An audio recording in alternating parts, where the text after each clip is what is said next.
सांगू इच्छितो की आमच्या संस्थेच्या एका पुस्तिकेचे अध्यक्षांच्या हस्ते प्रमुख अतिथींना वाटप करण्यात येईल. तरी मी डॉक्टरांना विनंती करतो की त्यांच्या हस्ते त्यांनी परीक्षकांना आणि आजच्या प्रमुख पाहुण्यांना पुस्तिकेचे वाटप करावे.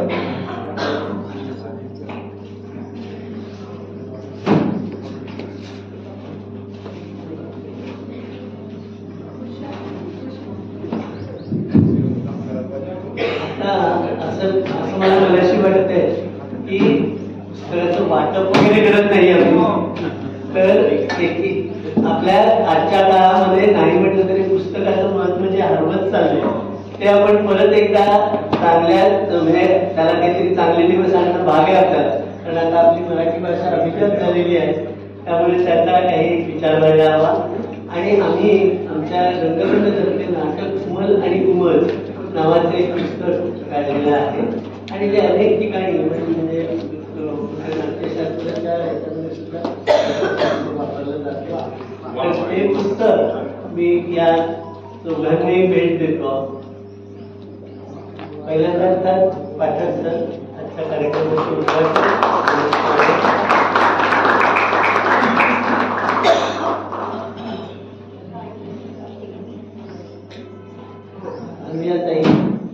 एक डावं येऊ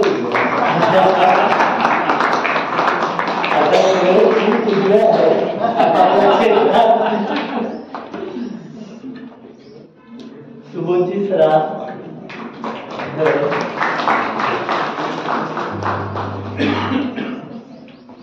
आणि अभिजित झुंजारराव, ज्यांना तुम्ही टीव्ही, सिनेमा, नाटक या सगळ्या माध्यमातून बघितलेलं असणार. आता मला माहिती आहे की आपल्याला सुरुवात करायला जरा उशीर झाला आहे, सगळाच उशीर झालेला आहे. तर मी एक 2 मिनिटात फक्त काही गोष्टी ज्या मांडायच्या त्या मांडतो. आणि एक म्हणजे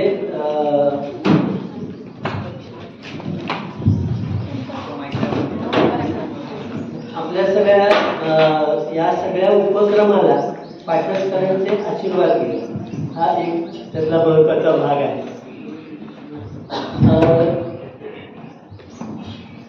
आता या उपक्रमाबद्दल अर्थात खूप काही बोलण्याची गरज नाही. आपण हे 22वे वर्ष आहे आणि आपण हा जागतिक लेवलचा अभिवाचन महोत्सव घेतो आहोत. आणि हे 22वे वर्ष आहे.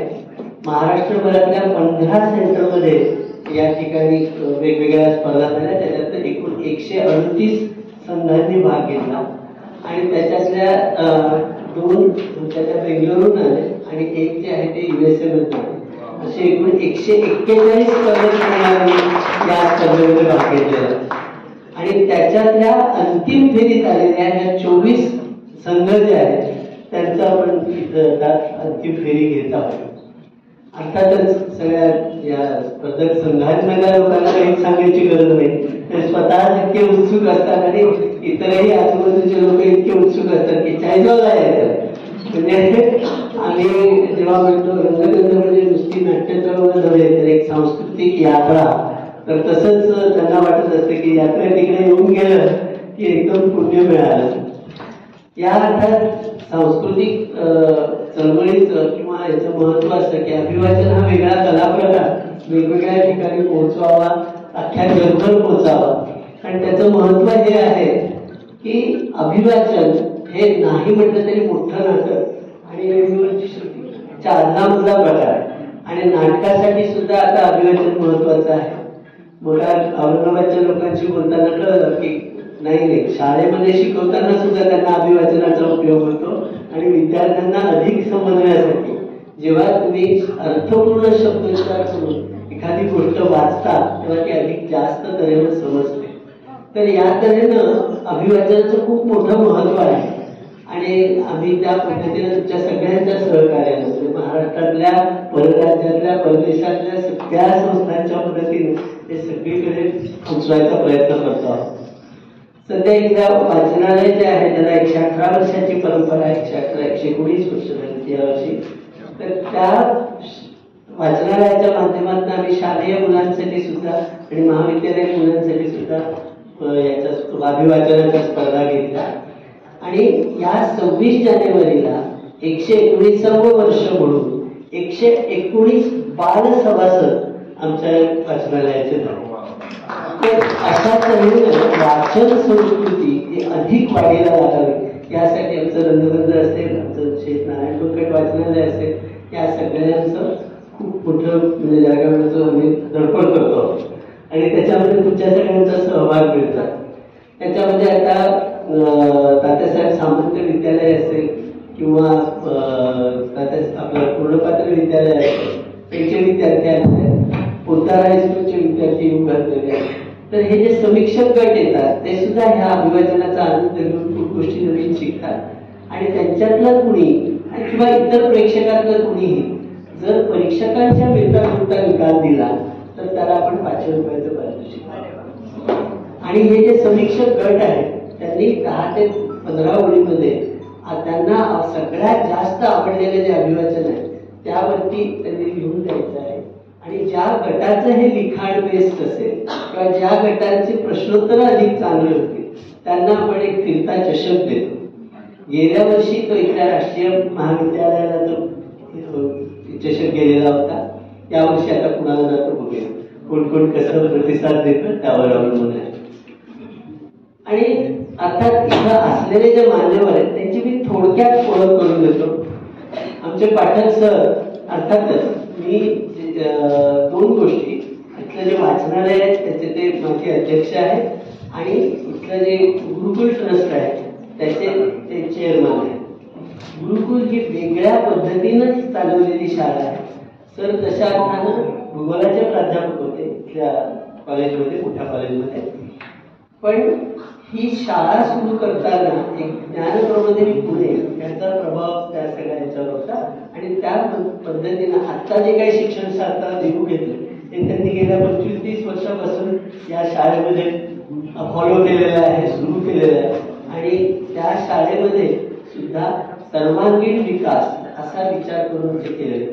म्हणजे त्यांचे आता जे माजी मुख्याध्यापक आहेत त्यांना महाराष्ट्रातला सर्वोत्कृष्ट मुख्याध्यापक म्हणून पुरस्कार मिळालेला आहे.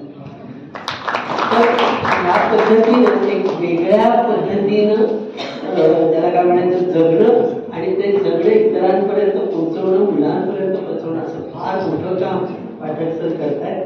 आणि मला आता 40 वर्ष झाली इथे प्रॅक्टिस सुरू करून, तर सुरुवातीपासूनच त्यांचं म्हणजे मला काय पाठिंबा राहिलेला आहे. आता इकडे असलेले जे परीक्षक वृंद आहेत त्यांची थोडक्यात ओळख करून देतो. आपण आता उजवीकडून सुरुवात करू. कारण अभिजित झुंजारराव हे नाव अर्थात सगळ्यांनी ऐकलं असेल, टीव्हीच्या माध्यमातून असेल, सिरियलमधनं असेल, हिंदी मराठी सिनेमामधनं असेल, नाटकामधनं असेल. पण ज्याला काय म्हणायचं फारच क्वचित माणसं अशी आहेत ते नोकरी सोडून केवळ नाटकावरती कॉन्सन्ट्रेट करतात आणि ते उत्तमात उत्तम कसं होईल हे बघण्याचा प्रयत्न करतात. तर त्या बाबतीत अभिजित झुंजारराव यांचं नाव सगळ्यात टॉपवर आहे. आणि अभिजित झुंजारराव त्यांचं झुंजार व्यक्तिमत्व अर्थात आपल्याला त्यांच्या वेगवेगळ्या भूमिकेतून दिसायला दिसतं. त्यांनी त्यांचं लेजिम फौजदारी बोलणं जे आपण इथे 40गावला केलं होतं आणि आता जवळ 15 वर्ष झाली. पण विविध माध्यमातून आम्ही खूप सोबत काम केलं. करोना काळामध्ये अभिवाचनची एक त्यांनी छान मोहीम चालवली होती. त्याच्यामध्ये आम्ही रंगकंदरी पण मनमनाचं मुगेतन हे नावाचं एक केलेलं होतं. त्या सगळ्या बऱ्याचशा गोष्टी असतात जसं आता सांगतो, जाहिरात नाही करत आहे. रंगकेंद्र कलासक्त न्यासचं YouTube चॅनल आहे. तुम्ही सगळेजण पॉझिटिव्हली त्याच्यावरती या सगळ्या गोष्टी बघू शकता.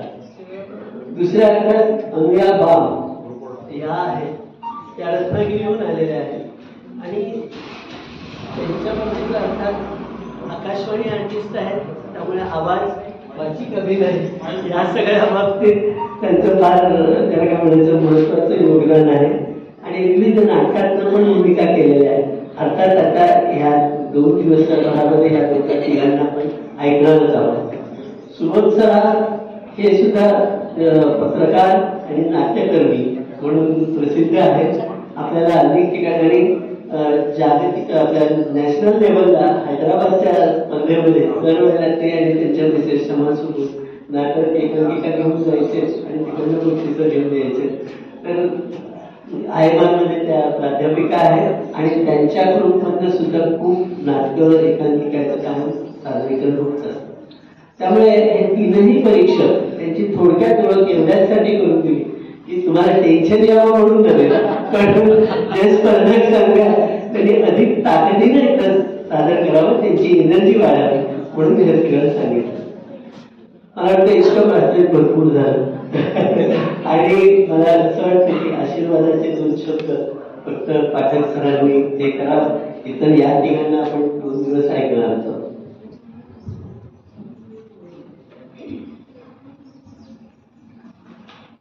मंचकावरील मान्यवर आणि माझ्या समोर असलेले श्रोतृगण, 21 वर्षांपूर्वी या अभिवाचन स्पर्धांना सुरुवात झाली आणि 22व्या वर्षी मी आता बोर्ड वाचला. हा महोत्सव सुरू झालेला आहे. म्हणजे स्पर्धेला सुरुवात आणि आता झालेला महोत्सव, आणि तोही जागतिक पातळीवर. जगातल्या काही देशांमधून या संस्थेकडे अभिवाचनाचे संदेश येतात. अशा पद्धतीने अवघ्या 21 वर्षात जागतिक पातळीवर ही स्पर्धा नेणं हे सोपी गोष्ट नव्हती. पण डॉक्टर करंबेळकरांनी ती प्रत्यक्षात घडवून आणलेली आहे. मला नक्की आठवत नाही, पण माझ्या मते मी पहिल्या स्पर्धेपासून अधूनमधून मधल्या काही स्पर्धांना हजेरी लावलेली आहे. तर अनेकांची साथ घेऊन डॉक्टर साहेबांनी यात पाऊल टाकलं. मला इतकंच कौतुक या सगळ्या गोष्टीचं वाटतं की हा विषय 21 वर्ष लावून धरला आणि त्यामुळेच त्याला महोत्सवाचं रूप प्राप्त झालं. आजच्या या 22व्या वर्षाच्या अंतिम फेरीचे स्पर्धा, खरं तर मला डॉक्टर साहेब म्हणले की 24 संघ यामध्ये आता सादर होणार आहे आणि ते 2 दिवसात संपवायचे. आणि म्हणून सकाळपासूनच काही लोकांनी आपला परफॉर्मन्स पुढे मांडला असेल, उरलेले आता मांडतील. आणि या सगळ्यांना मी भरघोस शुभेच्छा देतो. प्रत्येकाने आपला नंबर चांगला यावा म्हणून प्रयत्न करावे आणि उत्तमोत्तम सादरीकरण करावं अशी मी सगळ्यांना विनंती करतो.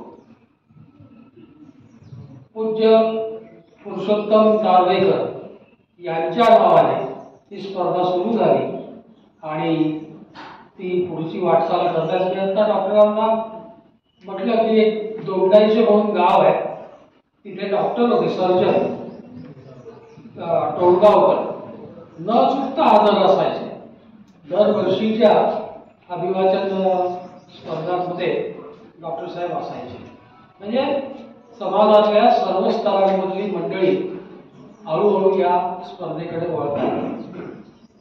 मी थोडा विचार केला की अभिवाचनाची स्पर्धा का घ्यायची आणि पर्टिक्युलरली या तरुण मंडळींना याच्यामध्ये सहभागी का करून घ्यायचं. तर माझ्या या आयुष्यामध्ये मी अनेक निवेदक ऐकले. मग वेगवेगळ्या ठिकाणी कदाचित कोणी गीतरामायणाचं निवेदन केलेलं असेल, कोणी आणखीन काही गोष्टींच्या संदर्भात, पण काही निवेदक लक्षात राहतात, सगळेच नाही.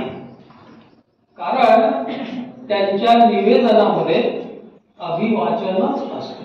ज्याला अभिवाचन जमलं तो उत्कृष्ट निवेदक होऊ शकतो. आणि त्यामुळे तरुण मंडळींना मी असं सांगेन की तुम्ही चांगले अभिवाचक बनण्याचा प्रयत्न करा. तुम्ही जर चांगले अभिवाचक व्हाल तर या कलेतून तुम्हाला कदाचित पुढचा मार्ग सापडू शकेल. आणि म्हणून मी या तरुणांना जास्त शुभेच्छा देतो. दरवर्षी त्यांनी या स्पर्धेला आता शाळा पाठवते म्हणून शाळेचं शिक्षण संपलं की आपण स्वतःहून चौकशी करायची, पण या स्पर्धा ऐकायला या, अभिवाचन कसं करायचं ते शिका, म्हणजे आयुष्यात तुम्ही मोठे व्हा. बाकी तर मंडळी सगळी असं आयुष्य जगताय, त्या सगळ्यांना आणि तुम्हाला शुभेच्छा देतो आणि थांबतो. धन्यवाद.